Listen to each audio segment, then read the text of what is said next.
Hi, this is Kevin Lindenmuth, and for Expert Village, I will be talking about camera angles and camera moves. The extreme close-up is, of course, much closer than the close-up.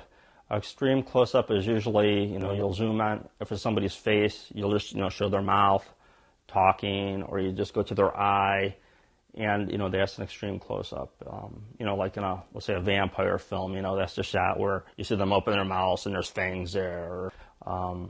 I do a lot of stuff in New York with like the models in the fashion industry, and a lot of times the camera guys, when they show these models getting ready and such, they'll zoom in on their eye, getting makeup on or whatever.